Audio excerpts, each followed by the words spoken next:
네, 안녕하세요. 저는 오늘 오토인코더와 그리고 베리에이션을 오토인코더의 세션을 맡은 11기 김석입니다.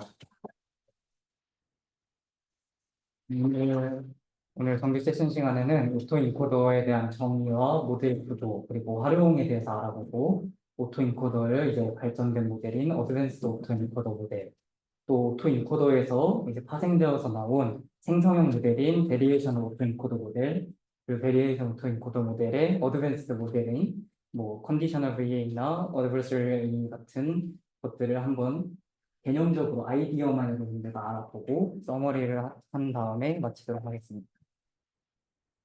오토인코더입니다. 오토인코더의 모티베이션은 그 이상치 탐지를 위해서 만들어졌습니다. 오른쪽에 보이는 표는 반도체 데이터의 비정상 데이터를 클러스터별로 이렇게 구분해 놓은 데이터 표인데요. 여러분들의 데이터 분석을 경험해 보았을 때 이렇듯 종류별로 다른 분량을 탐지해낼 경우 아주 작은 데이터가 존재하는 클래스 임밸런스가 존재할 경우 클래시피케이션 모델은 이를 잘 구분해내지 못합니다.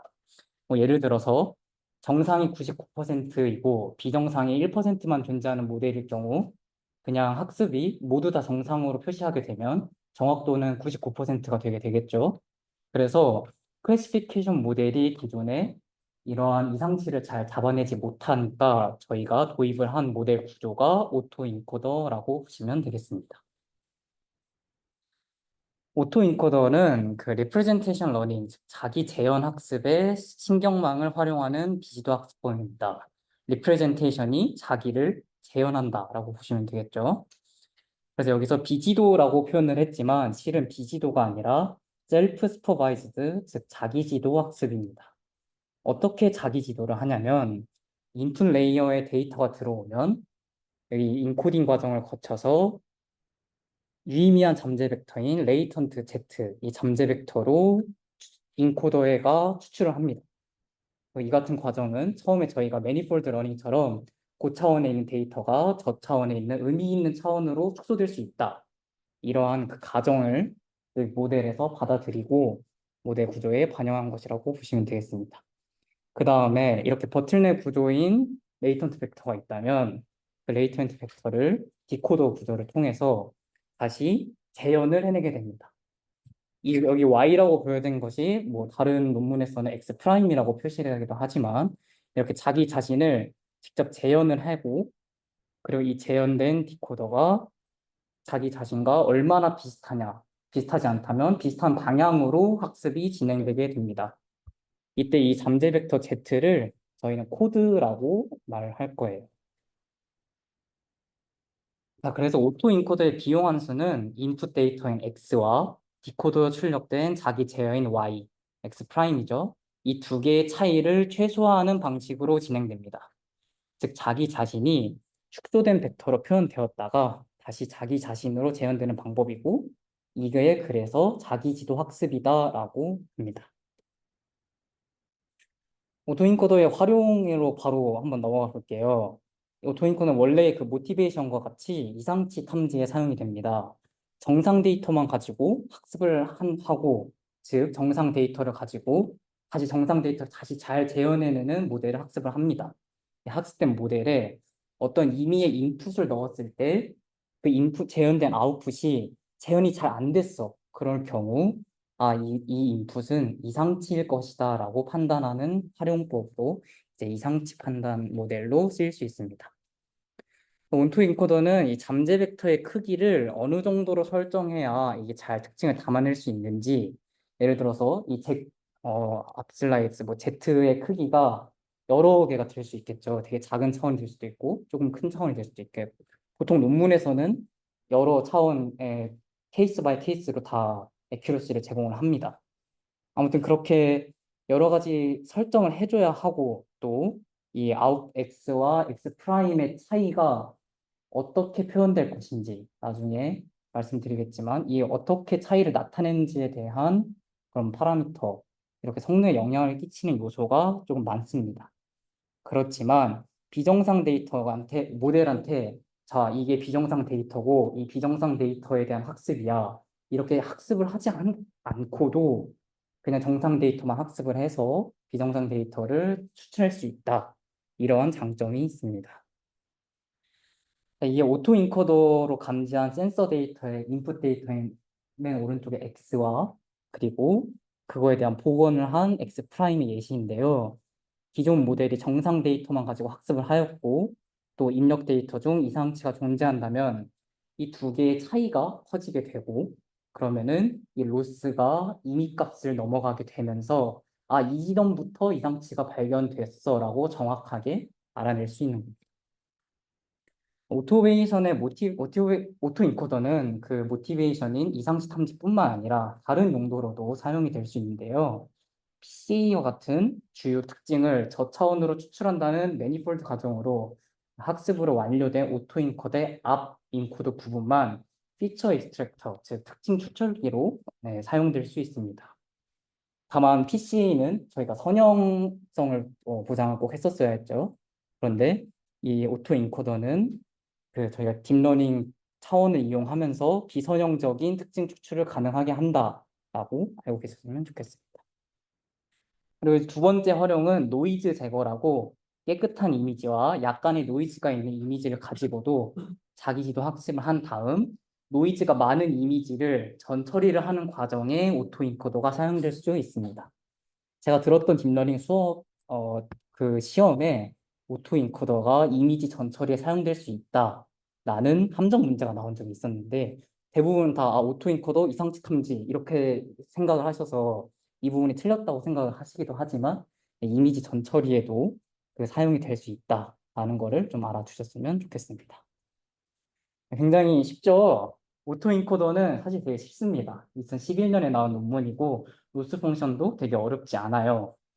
그래서 이 오토 인코더의 모티베이션이 기존 딥러닝 구조가 뭐 가장 이상치를 탐지하기 어려우니까 그래서 이 오토 인코더가 사용이 되었고 그 구조가 이렇게 기존 인풋을 잠재 벡터로 자동으로 추출해내고 또다시 자동으로 원복해내고 그 원복된 데이터와 실제 데이터가 같아지도록 학습이 되는 것이 오토 인코더다라고 이해를 해주시면 되겠습니다. 이 정도만 알고 계셔도 오토인코더에 대해서 충분히 이해를 하신 거라고 생각이 됩니다. 자, 오토인코더에서 조금만 더 한번 나아가 보겠습니다.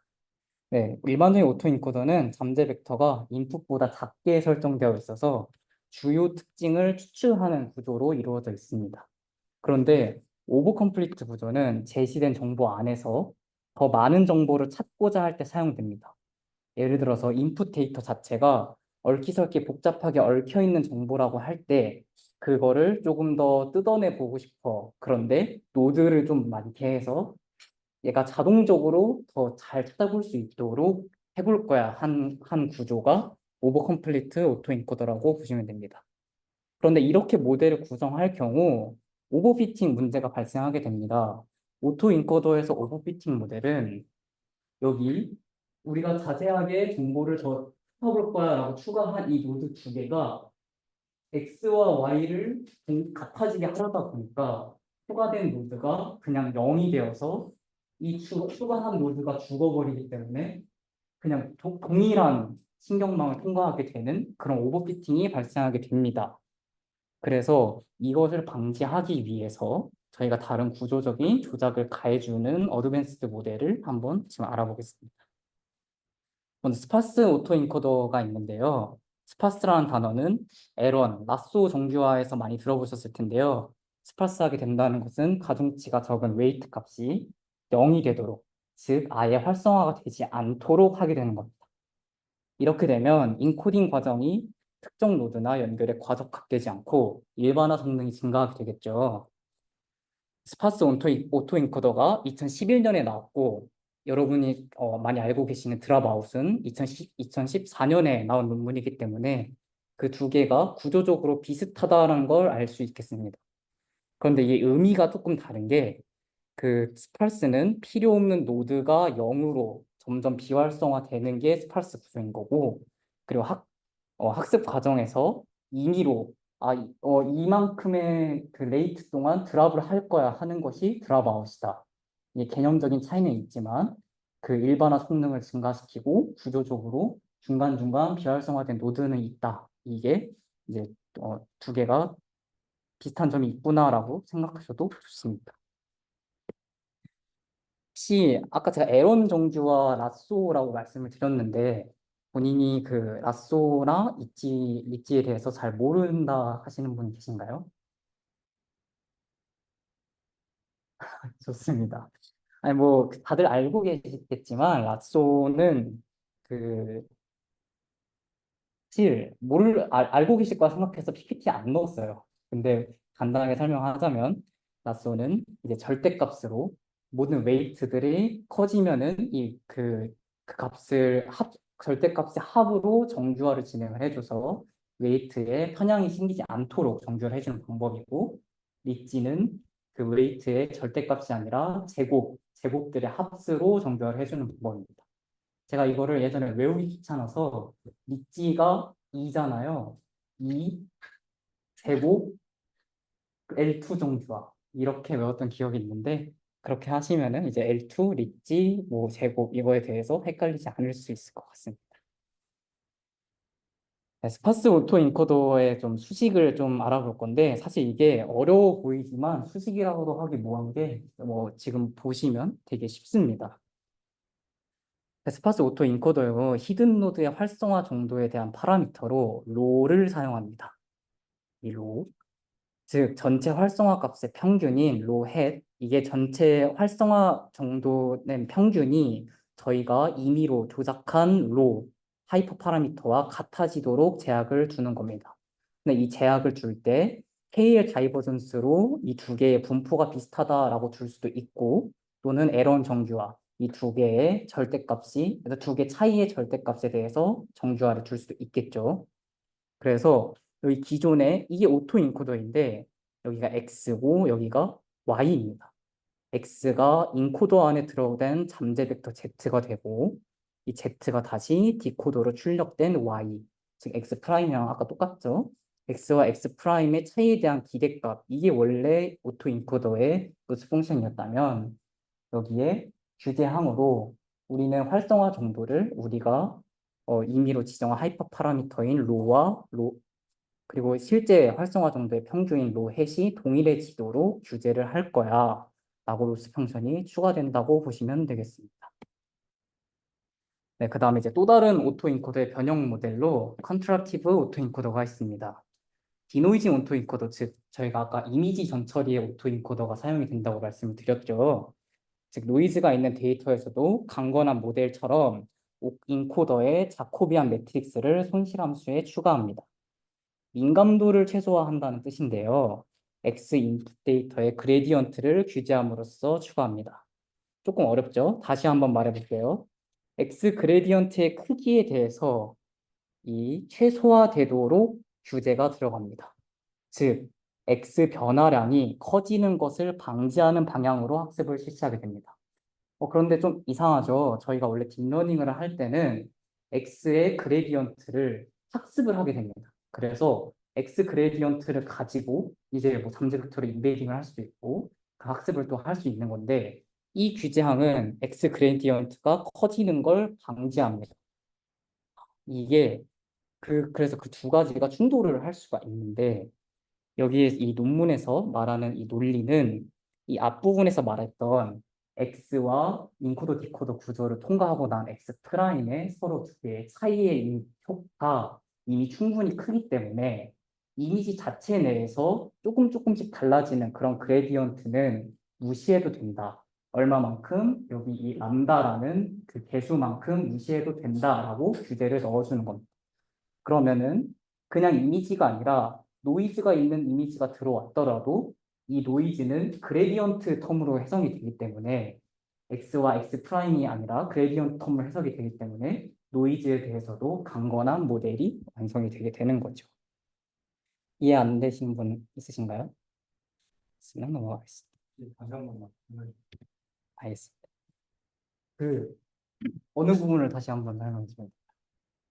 그 어떻게 노이즈한 입력에 대해서 강거 로봇 해지는지가 잘안 말하는 것 같아요.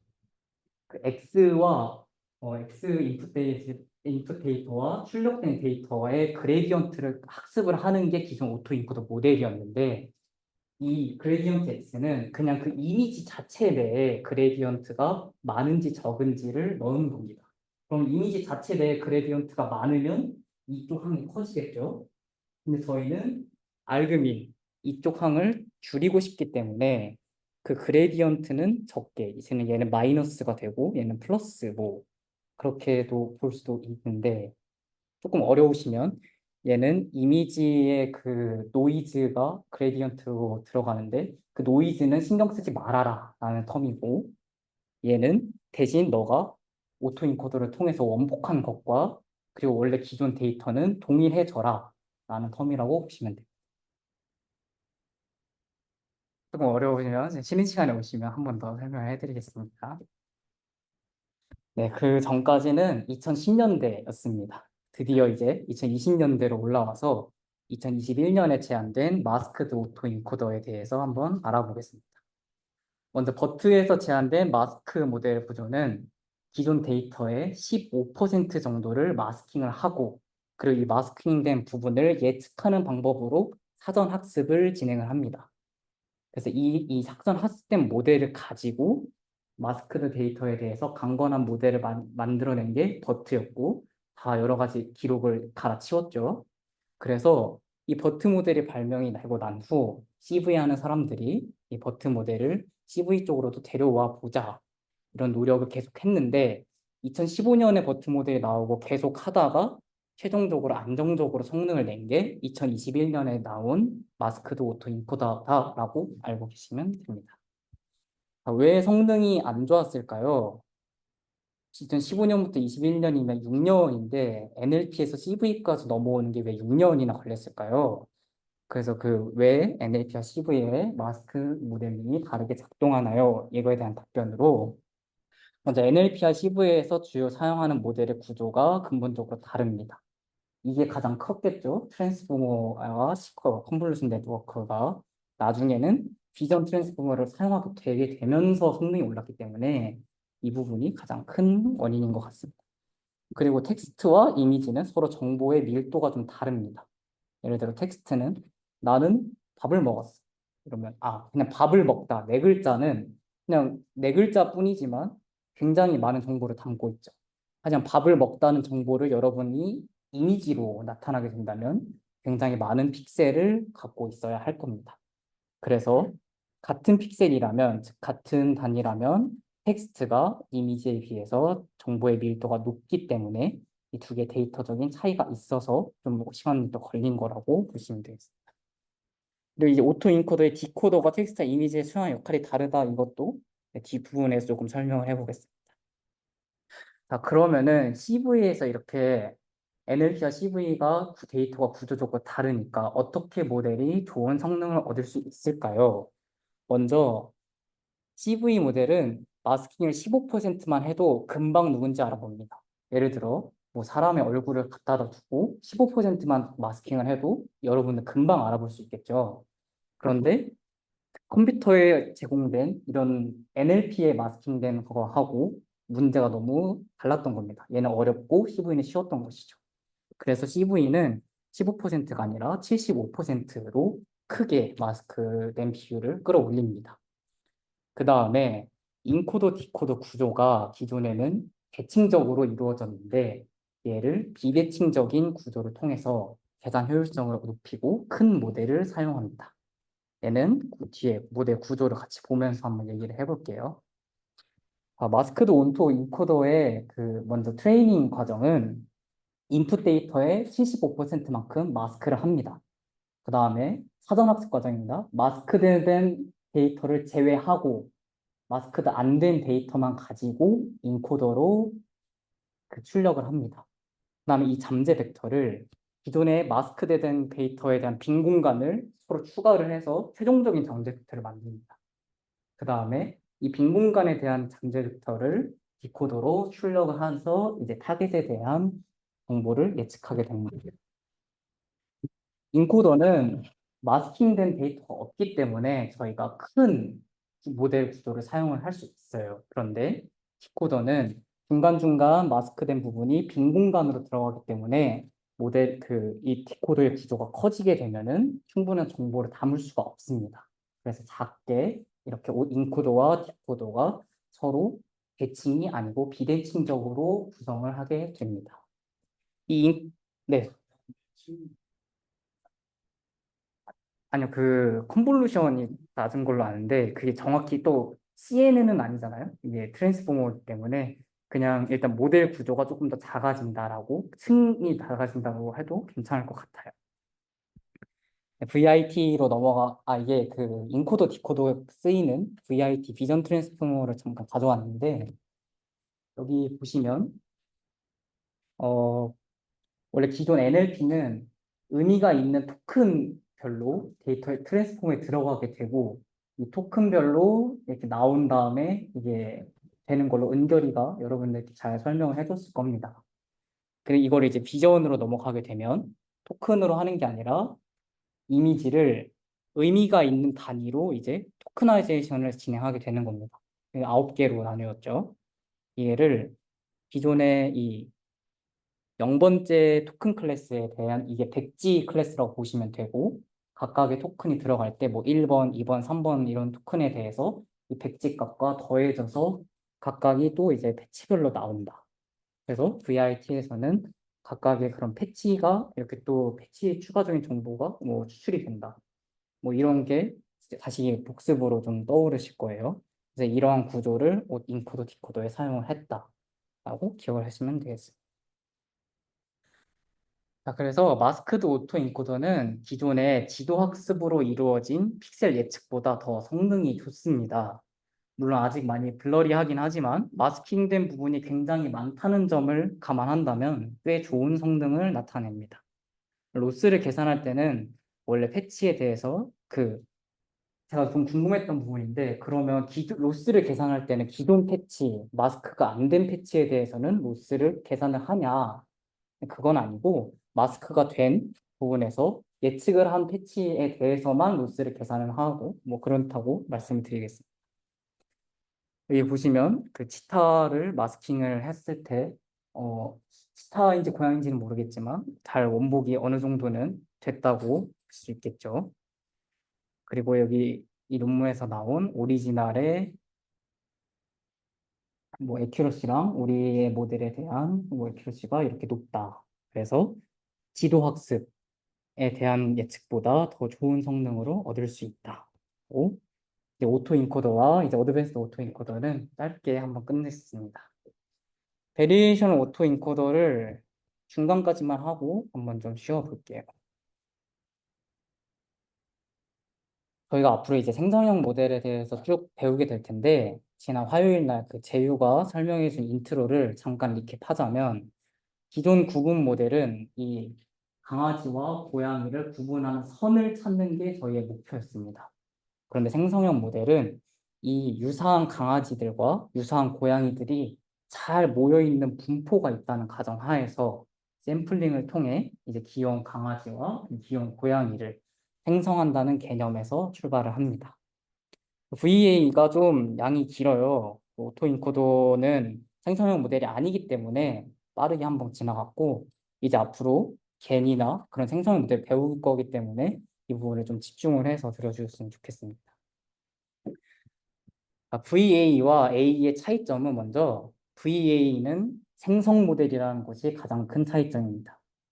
오토인코더의 목적이 중요한 정보를 잠재 벡터로 자동으로 추출을 했었었죠. 그러기 위해서 디코더를 붙여서 자기지도 학습으로 만들어주는 것이었습니다. VA는 목적이 그 디코더를 학습하기 위해서 인코더를 붙인 겁니다. 즉, 어떠한 임의의 분포에서 샘플링을 통해 새로운 데이터를 만들어주고 이거를 학습하기 위해서 인코더를 붙여준 거라고 보시면 되겠습니다. 이것뿐만 아니라 VA와 오토인코더의 차이가 있는데요. 혹시 이걸 지금 아시는 분은 말씀을 해드리면 이번 제 세션 동안 꿀잠을 주무실 수 있는 특권을 드리고자 합니다. 아시는 분 없으시죠? 그러면 잠을 자주 하지 말아주시고 이번 세션을 한번 잘 들어보시고 나중에 오토인코더와 베리에이션 오토인코더의 차이에 대해서 다시 한번 제가 여쭤볼 테니까 거기에 대해서 답변을 잘 해주시면 제가 선물을 좀 하나 드리도록 하겠습니다. 베리에이션 오토인코더를 다시 읽자면 의미론적 손실 없이 복원 가능하게끔 압축되었던 것을 평가하기 위해 디코더를 도입했다. 어렵죠, 여전히? 조금 더 다시 말하자면 디코더가 predefined prior로부터 얻은 레이턴트 벡터만으로도 새로운 샘플을 생성할 수 있도록 데이터의 레이턴트 스페이스를 predefined prior에 담아내도록 학습하는 인코더가 도입된 것입니다. 여전히 개념적인 것이 너무 많아서 어렵습니다. 그런데 이 predefined prior 이게 인코더라고 그냥 보시면 됩니다. 인코더로서부터 얻은 레이턴트 벡터 코드였었죠. 코드만으로도 새로운 샘플을 생성해낼 수 있도록 생성 모델인 겁니다. 즉, 레이턴트 벡터를 predefined 프라이어에 담아내도록 학습하는 코드 도입한 겁니다. 이 모델 구조를 보면서 다시 한번 그 개념을 다시 구성을 해보겠습니다. 이게 윗부분이 오토 인코더 모델인데요. 레이턴트 베리어블 Z가 벡터로 이루어져 있다면 얘는 인코더가 U랑 시그마 뭔지 모르겠어요. 그런데 이 인코더로 U랑 시그마가 나오고 포스테리어 디스트리뷰션이라는 게 나온 다음에 거기서 샘플링을 해서 아까 나왔던 레이턴트 Z가 드디어 나왔습니다. 그 다음에 디코더는 똑같이 하는 것 같아요. 그런데 차이점이 하나 더 있습니다. 출력물이 다르죠? 인코더, 디코더는 앞에 있는 것과 동일하게 출력을 합니다. 그런데 VA는 딱 봐도 다르죠. 그래서 똑같은 걸 출력하는 게 목적이 아니라 다른 어떠한 의미의 샘플, 1을 나타내는 샘플을 생성해내는 게 VA라고 보시면 됩니다. 네, 조금 더 구조를 천천히 보겠습니다. 인풋 데이터를 X라고 할게요. 그리고 이제 그 인코더를 프라이어라고 할 거고 P, Z 기본 X라고 하겠습니다. 그 다음 이제 레이턴트 베리어블 Z를 PZ, 디코더를 P, X 기본 Z, 그리고 이제 재현된 디코더의 값을 X 프라임이라고 하겠습니다. 여기서 재현이 아니고 생성이니까 생성된이라고 할게요. 그래서 이렇게 노테이션을 해놓고 얘 이름을 각각 붙여줄 건데요. PX 인풋 데이터를 에비던스라고 하고 포스테리어 PZ 기본 X를 포스테리어라고 이름을 지어주겠습니다. PZ는 프라이어라고 하고 PX 기본 Z는 likelihood 이렇게 이름을 붙여주겠습니다. 그러면 이렇게 노테이션을 해주게 되면은 저희는 베이지 정리 같아 보이지만 베이지 정리는 아니고 그 컨디셔널 조건부 확률 분포입니다. P, Z 기분 X, 즉 포스테리어가 이 세 가지의 곱과 나눗셈으로 나타낼 수 있다는 것을 알게 됩니다. 그래, 우리가 이 관계를 이렇게 지정을 할 수가 있구나. 이 관계가 어떻게 되는지는 여러분이 잘 아시는 거라 생각을 해서 말싸로 설명은 따로 드리지 않겠습니다. 그럼 이제 저희가 이 계산 불가한 포스테리어 디스트리뷰션, 녹색이죠? 이 녹색 부분을 계산이 불가하다. 혹시 지금 계산이 불가한 이유를 아시는 분은 일단 천재이기 때문에 아마 잘 모르신다는 가정을 두고 계산이 불가하대. 그런데 이거를 학습을 잘 하고 싶어. 그러면 어떻게 학습을 할 것인가를 한 10분 정도 쉬고 이제 학습 방법에 대해서 알아보도록 하겠습니다.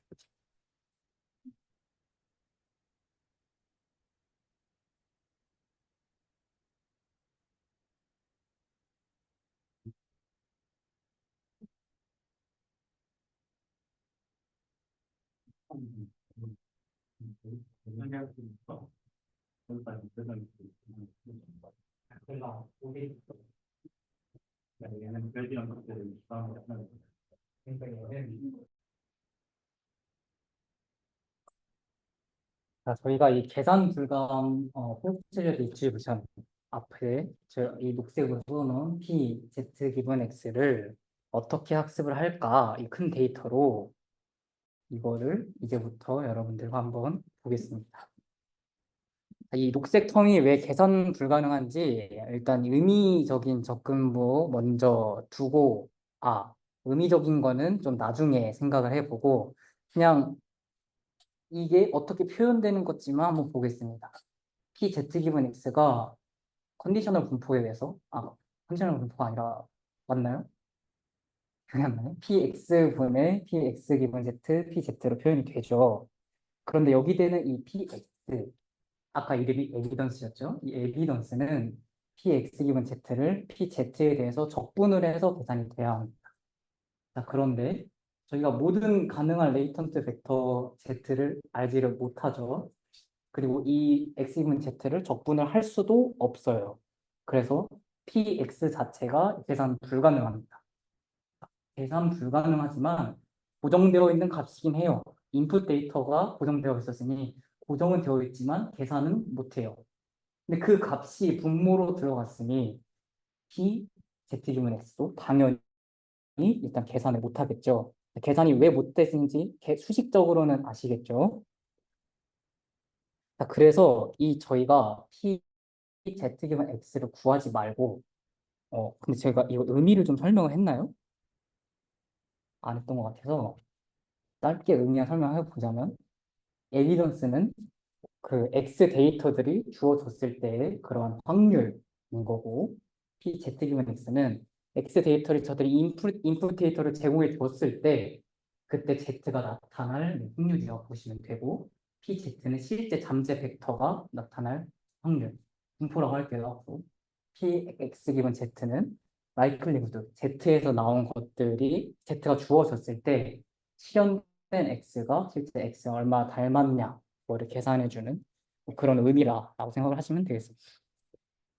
다시 돌아가서 저희가 이 녹색 포스티리어 디스트리뷰션을 계산을 못하니까 그러면 이 PZ를 그냥 바로 구하거나 근사시키면 되는 거 아닐까라는 생각이 들 수 있어요.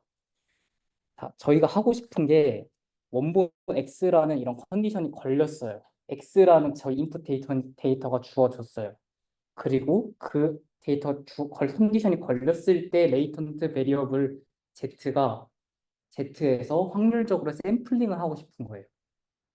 그래서 PZ를 직접 구한다는 것은 그냥 사막 한가운데에서 우리 오아시스 한번 찾아보자. 아무런 뭐 지도나 뭐 그런 거 없이 그냥 이런 오아시스를 한번 찾아보자라고 하는 것과 같은 무모한 행동이죠. 그래서 이 잠재베터 Z를 직접 찾는 것은 어렵습니다. 그래서 우리는 이 주어진 X에 대해서 X 프라임이라는 재구성의 목표를 하는 게 아니라 새로운 그 X 뉴 샘플링을 찾아서 이 X 잠재분까지 좀 꼬였기 때문에 다시 설명할게요. 그래서 그럼 왜 자, 근사는 또 왜 하면 안 되냐? 자, 저희가 근사를 하게 되면은 오토 인코더는 근사하는 방법으로 사용이 됐어요. 아니, 근사한 방법을 사용해야 되는 게 아니라 그 오토 인코더는 근사는 아니지만 레이턴트 벡터 Z를 직접 구하거든요.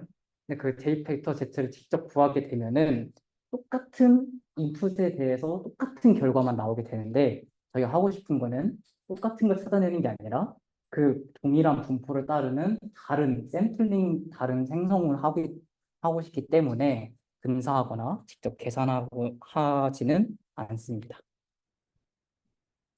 그래서 우리는 이 PZ 기분 X를 모르니까 Q 파이 Z 기분 X라는 근사 분포를 개념을 도입하게 됩니다. 이 근사 분포라는 개념은 익숙하신 분도 있고 저처럼 뭐 모르셨던 분들도 있을 수 있지만 그냥 이런 것들을 도입을 하는구나라고 알고 계시면 되겠습니다. 자, 그래서 이 근사 분포를 근사시키는 방법을 KL 다이버전스로 나타낼 수 있죠. 그래서 이 분포 두 개의 KL 다이버전스를 최소화하는 방향으로 학습을 진행할 겁니다. 이해가 되셨나요? 저희가 원래 구하고 싶은 것이 왜 구할 수 없는지 설명을 한번 했고, 그래서 구하고 싶은 것 대신에 근사분포라는 개념을 들고 와서 걔를 근사하는 방법을 KL 다이버전스를 미니마이즈 하자라고 설명을 드리고 있습니다. 자, 그러면 이 아까 구조에서 포스테리어 대신 근사 분포가 이 자리에 들어가게 되겠죠. 이제 이 학습 과정을 한번 시각화를 통해서 한번 살펴보도록 하겠습니다. 먼저 x1이라는 데이터가 px라는 확률을 통해서 들어옵니다. 그래서 이 들어오고 나서 인코더를 통해서 이 x1이 이 p z 기분 x라는 실제 이게 true prior입니다. 실제 원래 그 분포가 이렇게 나타나게 됩니다. 저희는 이걸 모르니까 근사 분포를 두고 이 근사 분포는 뮤 파이와 시그마 파이를 갖는 근사 분포로 이렇게 치환이 돼서 얘로 표현이 될 것이다라고 주는 겁니다. 자, 그럼 이 안에서 이제 샘플링을 해야겠죠. 이 안에서 샘플링된 어떠한 z 값이 있다고 합시다. 그래서 이 z 값이 다시 디코더로 들어가면은 또 다른 이제 이 라이클리후드라는 평면 안으로 이제 재현이 되겠죠. 여기서 나온 이제 재현되었던 x 프라임, 생성되었던 x 프라임과 x1이 나오게 됩니다. 그래서 저희는 이 두 개의 차이를 최대한 가깝게 되는 방향으로 학습을 진행하게 됩니다. 시각화로 보니까 조금 낫죠, 학습 과정이. 제가 한 건 아니고 진한 기수가 다 해줬습니다. 그래서 우리는 이 근사 분포와 트루 포스테리어의 분포의 차이를 최소화하는 것을 손실함수로 두게 됩니다. 뭐 미니마이즈, 뭐이 KL 다이버전스 between Q5 분포와 그리고 실제 트루 프라이어 분포 이렇게 손실함수 둘 수 있겠죠. 자, 그런데 저희가 P를 몰라서 뭐 Q를 도입을 한 건데 손실함수에 또 P가 들어가죠. 그러면은 저희는 이거를 어떻게 계산을 할지 또 모르는 상황이 됩니다. 그래서 엘보라는 것을 도입을 또 하게 됩니다. 이거는 왜 엘보인지는 사실 여러분이 화요일에 다 배웠는데 그거를 조금 복습을 하는 과정에서 좀 알려드릴 거고 일단 어떻게 다시 변형을 하는지 알아보도록 하겠습니다. 이 KL 다이버스 텀이 저희가 미니마이즈한 로스 펑션이었죠. 얘를 저희가 얘를 기준으로 거리를 재는 중이므로 그냥 일단 KL 다이버스를 한번 그 풀어서 나타내 본 겁니다. 그때 저희가 이 투르 포스테리어를 조건부 확률 분포에 의해서 다음과 같이 나타낼 수 있었죠. 그래서 이렇게 나타내고 로그의 덧셈과 뺄셈 성질에 의해서 로그를 전개를 해줍니다. 그럼 저희가 처음에 구한 로스 펑션이 오른쪽과 같이 전개가 되었죠. 여기서부터 벌써 PZ가 좀 사라졌습니다. 자, 얘를 그냥 일단은 어, 이렇게 따로 묶어주는 겁니다. 그래서 이게 마이너스를 빼내면 마이너스 이렇게 플러스 해가지고 이것들 사이에 K의 다이버전스가 되고 즉 근사 분포와 프라이어 사이에 K의 다이버전스가 되고 또 이 라이클리후드와 에비던스 사이에 K의 다이버전스가 됩니다. K의 다이버전스가 아니라 죄송해요. 이거 두 개만 K의 다이버전스가 되고 얘는 따로 빼내져서 그냥 따로 텀으로 하나 남는다라고 보시면 됩니다. 그래서 얘를 그냥 뭐 이렇게 어렵게 좀 막 써놨지만 이항 정리한 겁니다. 이항 정리를 해주면 얘가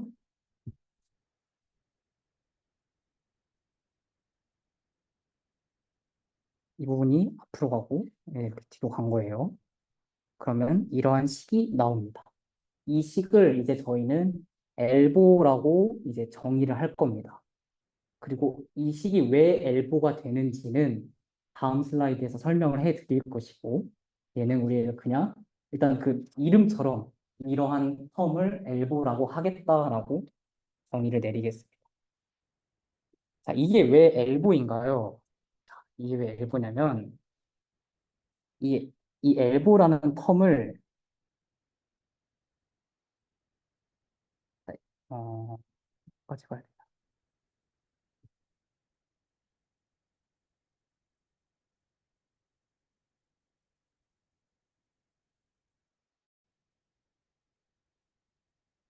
여기 안에 들어가게 되거든요. 제가 슬라이드 구성을 조금 더 했으면 좋겠는데 이 값이 이 안에 들어가게 됩니다. 그래서 뒤에 있는 값은 KL 다이버전스는 항상 0보다 크기 때문에 이 뒤에 있는 값이 항상 양수겠죠.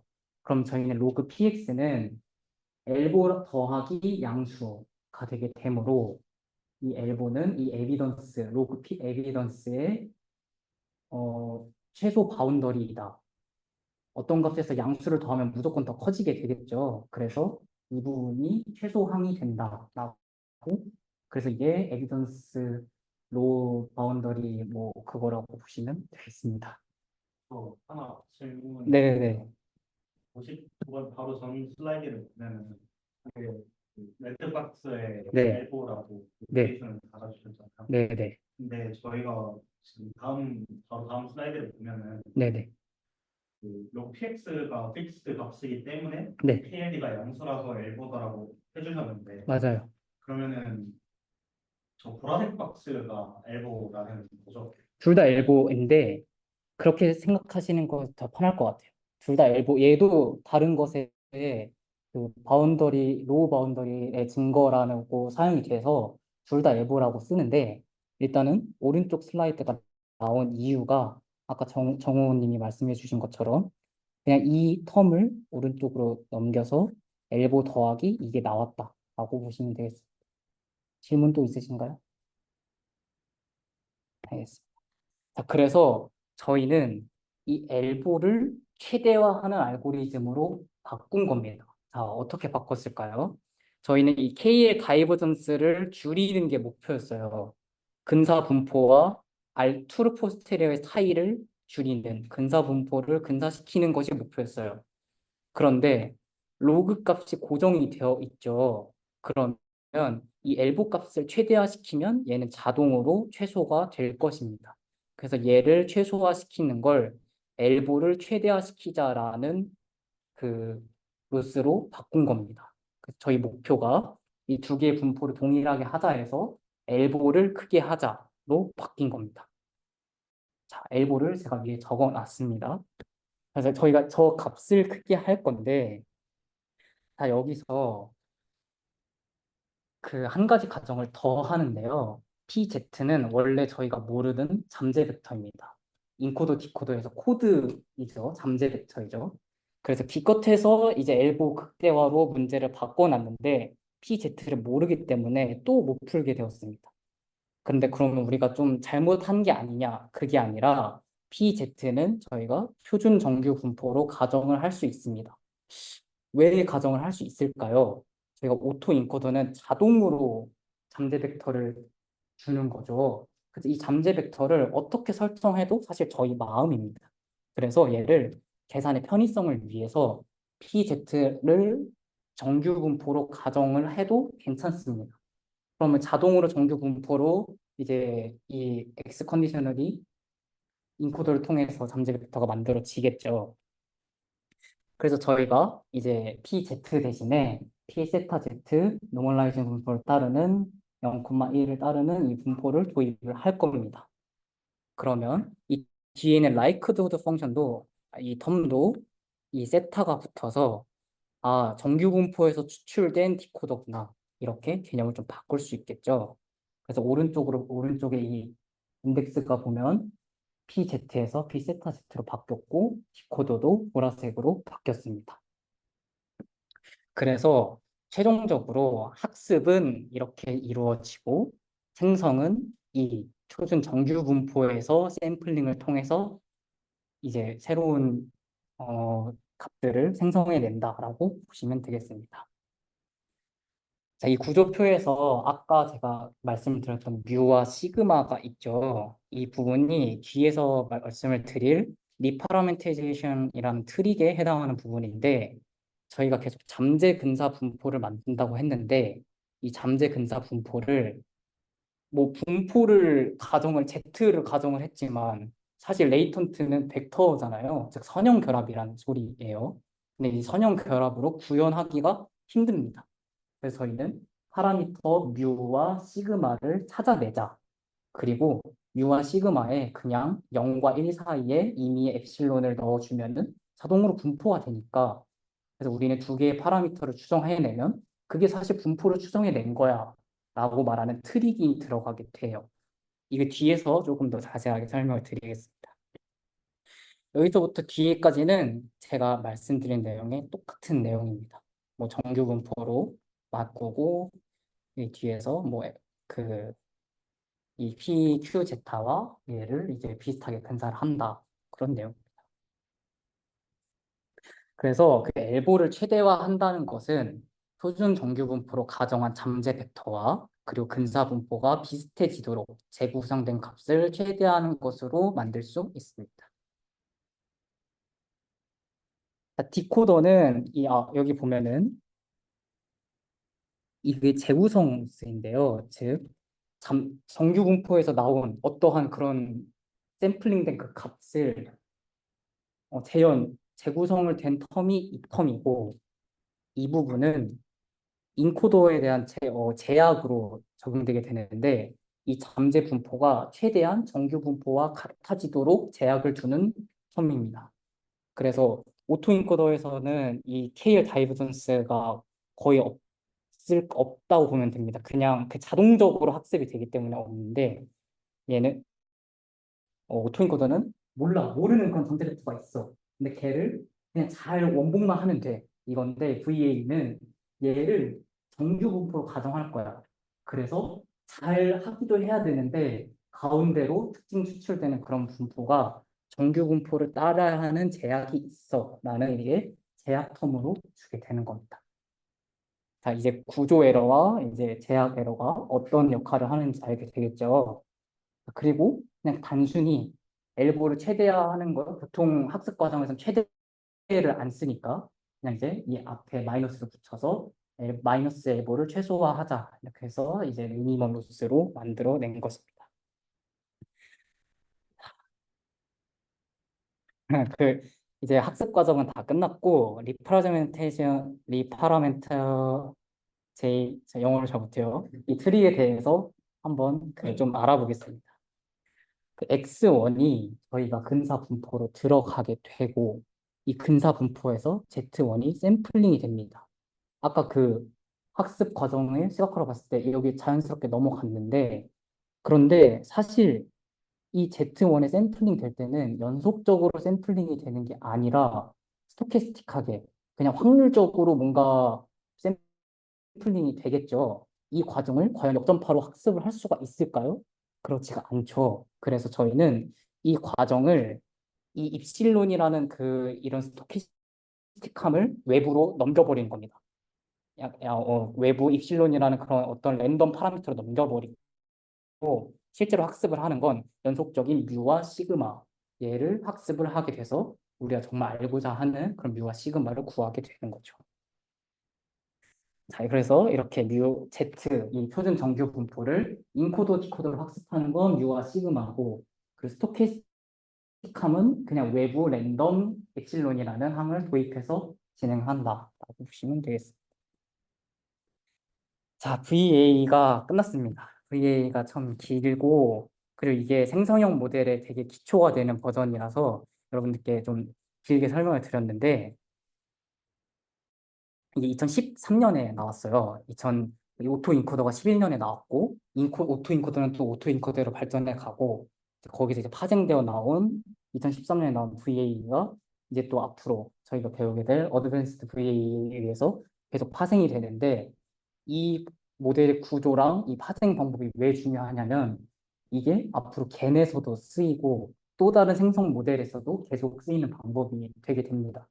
그래서 이제 사람들이 트랜스포머 같은 그 정우가 설명을 했을 때 만약 뭐 만바가 나왔을 때 이 사람들이 어떻게 변형할지 다 알아서 논문이 빠르게 나왔다라고 말한 적이 있죠. 그렇처럼 생성 모델도 VA에서 발전된 방향으로 그대로 겐도 이렇게 발전되고 그래서 저희가 어드밴스드 VA를 안 하려다가 이제 넣었습니다. 그래서 여기서부터는 모델 구조를 좀 막 수식을 뜯어보고 그러는 게 아니라 어떤 아이디어로 어떤 문제가 있어서 나갔는지 그 부분만 좀 알고 계시면 좋을 것 같아서 넣었어요. 잠깐만요. 여기 그리고 오타가 있어요. 여기 어드밴스드 VA 그 CAV라고 적혀 있는데 CVA입니다. 오타 있었죠? 네. CVA는 컨디셔널의 약자인데요. 컨디셔널, 즉 조건부 정보가 모델에 추가가 되게 됩니다. 기존 근사분포에 대한 파라미터를 추정하는 이런 히든 스테이트, 여기 말하고 있는 거예요. 근사분포에 대한 파라미터, 이 뮤와 시그마를 추정하는 히든 스테이트에 실제 그냥 Y 데이터가 들어가 버립니다. 제공을 해줘 버리는 거야. 다 답지가 이거야. 이렇게 제공을 해주는 겁니다. 이걸 왜 해주냐?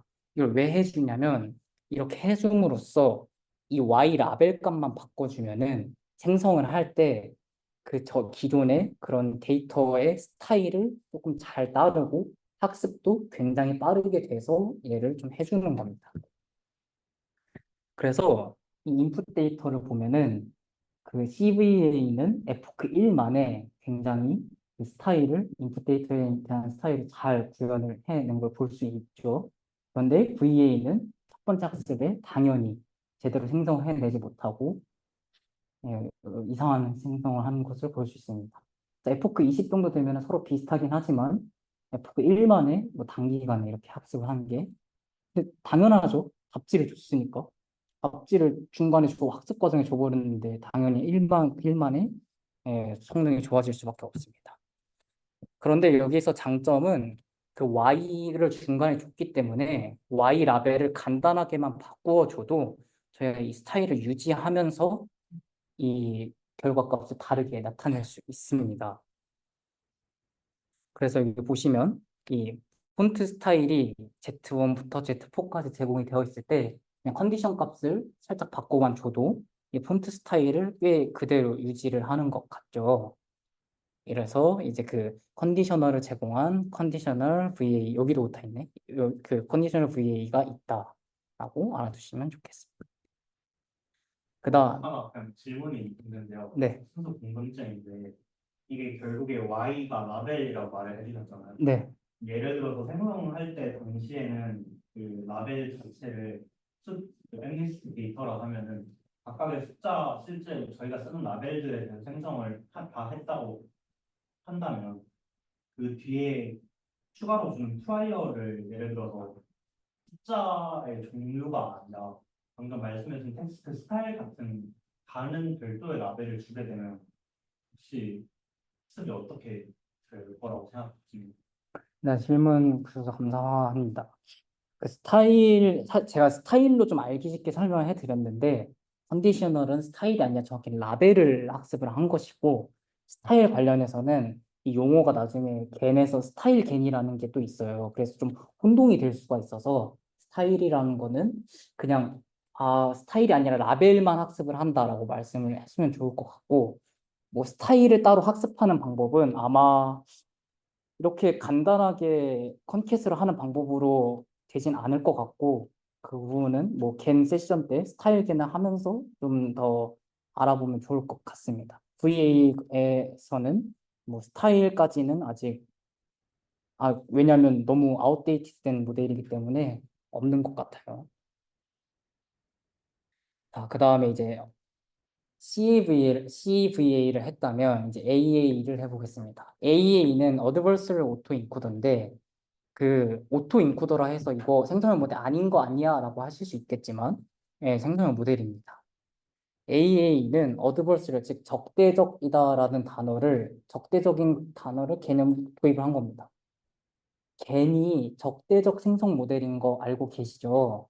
판별자와 생성자가 재우가 설명해 줬듯이 생성자는 얘가 진짜야라고 판별자를 속이게 되고 판별자는 그걸 잘 찾아내게 되고 서로 적대 관계를 유지하면서 완벽한 그 학습을 하기 때문에 적대적인 학습 과정이다라고 말씀을 드린 그 재우가 화요일 날 소개를 했습니다.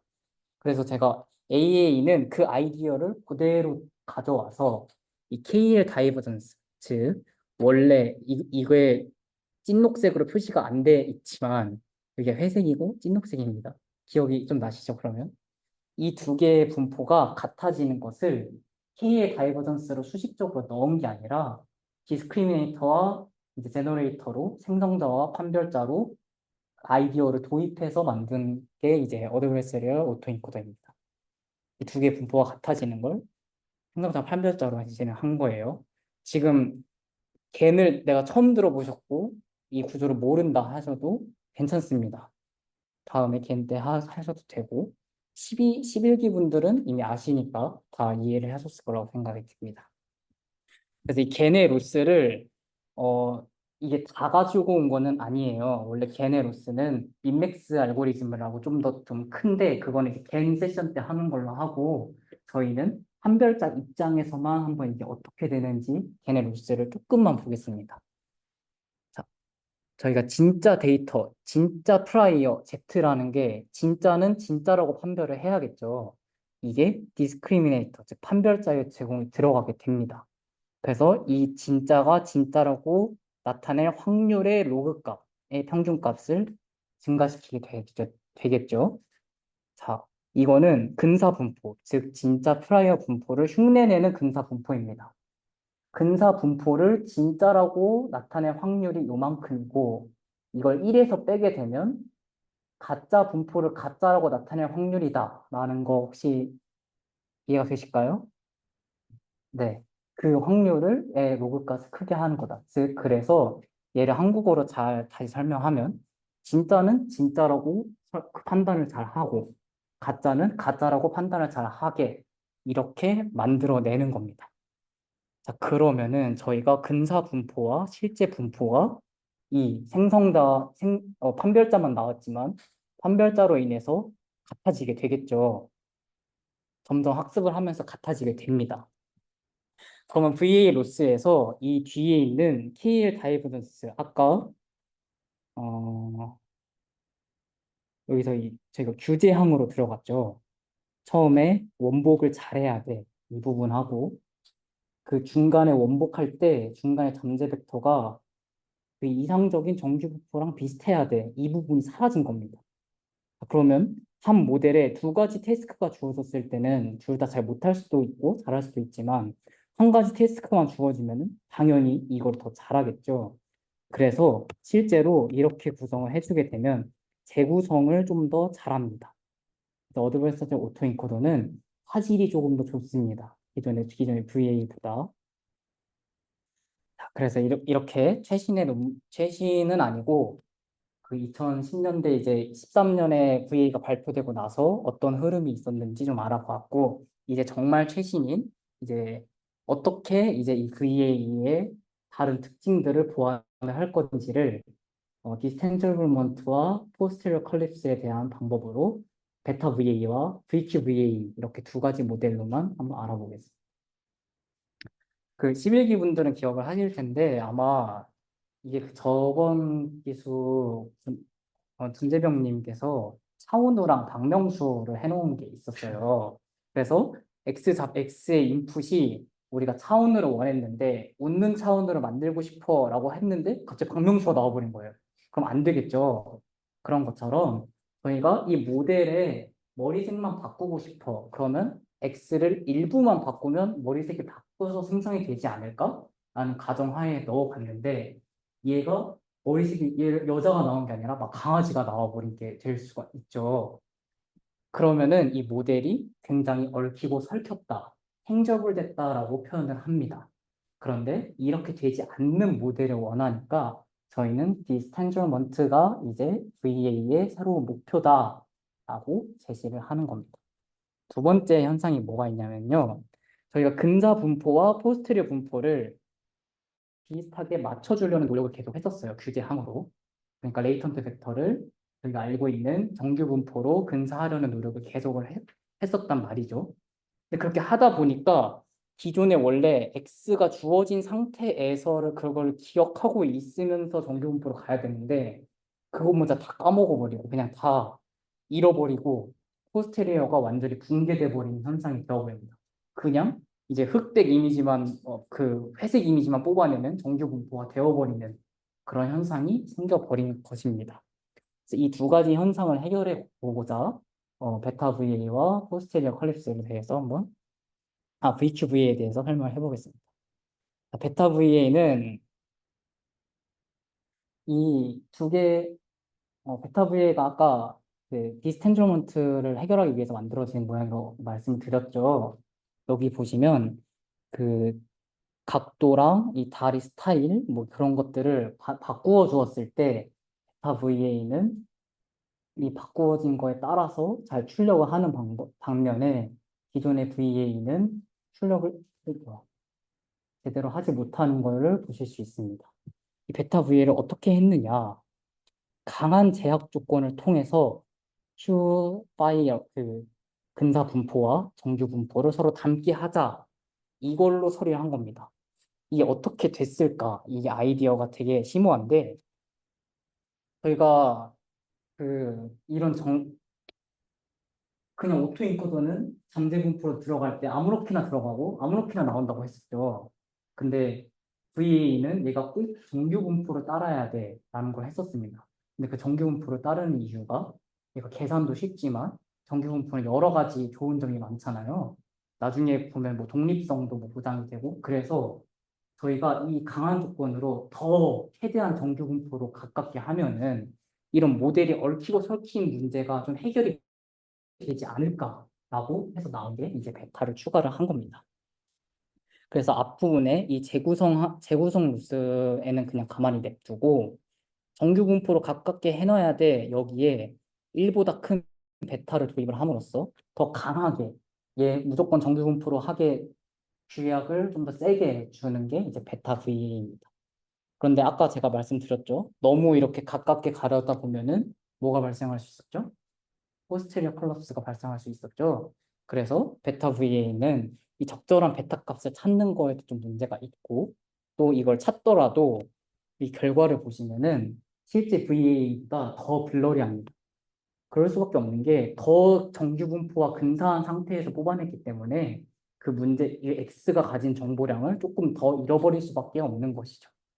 그래서 베타 VA는 그 디스텐저먼트는 해결을 했지만 뭐 포스테리어 콜랩스는 해결하지 않았다. 그럼 그걸 다 해결한 모델이 있지 않나요? 있습니다. 그런데 그거는 조금 더 어드밴스한 모델이라 여기서는 해결을 하지 않고 다음에 이제 VQVA로 넘어가겠습니다. 자, 포스테리어 콜랩스를 막기 위해 나온 VQVA는 벡터 퀀타일라이제이션이라고 이제 VQ가 벡터 퀀타일라이제이션입니다. 즉 벡터 양자화인데요. 양자화라는 단어 겁먹지 마시고 그냥 디스크리트하게, 즉 불연속적하게 나타냈다가 양자화 되었다라고만 보시면 됩니다. 다시 한번 알아볼게요. 이 잠재 벡터를 원래 연속적인 분포, 뭐 정규 분포도 연속적인 분포죠. 그렇게 연속적인 걸로 두는 게 아니라 얘를 마음대로 둘 수 있다면 디스크리트한 불연속인 것으로 이제 한정적으로 제한을 하겠다라고 아이디어를 도입을 한 겁니다.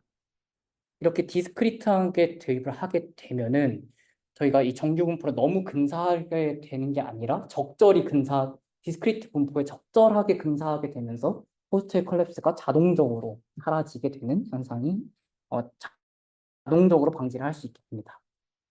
이 구조를 좀 더 보면은 이 잠재 인베딩 스페이스를 코드북이라고 하게 되는데요. 이 코드북으로 디스크리트하게 이제 좀 제한을 해줍니다. 기존의 이런 이런 연속적인 정규 분포에서 코드북으로 이제 제한을 해주는 겁니다.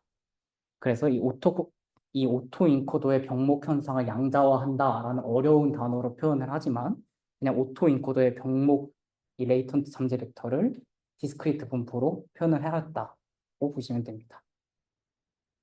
자, 이때 그러면은 저희가 혹시 앞서 그 리프레젠테이션 트릭하고 조금 비슷하면서도 다른 이야기인데 이렇게 양자화, 즉 디스크리트 되었다면 기울기를 어떻게 계산하고 학습을 또 어떻게 계산할지 잘 모르잖아요. 그래서 이 논문에서 말하기는 이 디스크리트 분포에서 역전파로 학습이 이루어질 경우에는 디코더에서 가져온 기울기가 그대로 카피가 되어서 인코더에서도 기울기로 학습이 된다. 그냥 그대로 이제 카피가 되어서 학습이 된다라고 설명하고 있습니다. 그래서 이제 VQVA가 이제 왼쪽이 실제 이미지고 VQVA를 나와서 나온 이미지가 오른쪽과 같을 때 이 학습을 많이 해도 붕괴되지 않고 제대로 이미지가 잘 나온다는 걸 표시를 하고 있습니다. 그 디코더에서 그레디언트가 카피 앤 페이스트 된다는 얘기가 네, 그냥 저 디스크리트 하는 거 자체를 그 그레디언트 오퍼레이션 과정에서 빼고 한다는 얘기인지 아니면 인코더와 디코더가 동일한 구조라서 동일한 위치에 같은 그레디언트를 쓰겠다는 뜻인지. 둘 다 맞습니다. 빼고 학습할 때 얘를 그 학습을 하지 않습니다. 그런데 매번 학습을 하게 되면 얘는 학습 안 하고 얘 학습이 느려요, 사실. 학습을 아예 안 하는 건 아니고 느리고 두 가지 물어보셨죠. 첫 번째로 얘를 빼냐? 네. 뺍니다. 그리고 이게 두 개 구조가 같냐? 같습니다. 그래서 그냥 그대로 페이스트가 되는 겁니다. 그리고 빼서 얘랑 얘의 학습이 다릅니다. 얘가 또 다르게 어떻게 학습이 되는데 그거는 조금 좀 더 벗어난 질문 네. 내용이었고 이 두 개의 그 학습을 맞춰주기 위해서 이 커미트먼트 로스라는 것을 대입을 하는 겁니다. 이 코드북 로스에 대해서 따로 학습을 하고 얘는 재현 학습을 그대로 진행을 해서 이 두 개에 대해서 뭔가 맞춰주기 위해서 커미트먼트 로스를 도입한다. 저도 이 정도까지밖에 이해를 못했고 이 정도까지만 이번 세션에 발표하는 게 좋을 것 같아서 조금 더 궁금하신 분들은 직접 한번 논문을 찾아보시면 좋을 것 같습니다. 자, 이제 마지막입니다. 저희가 오늘 오토 인코더와 그 오토 인코더에 활용한 어드밴스드 오토 인코더에 대해서 한번 알아보았고, 베리에이셔널 오토 인코더와 어드밴스드 페이에 대해서도 알아보았습니다. 네, 이거 저희 레퍼런스고요. 이상으로 저희 세션을 마치도록 하겠습니다. 감사합니다.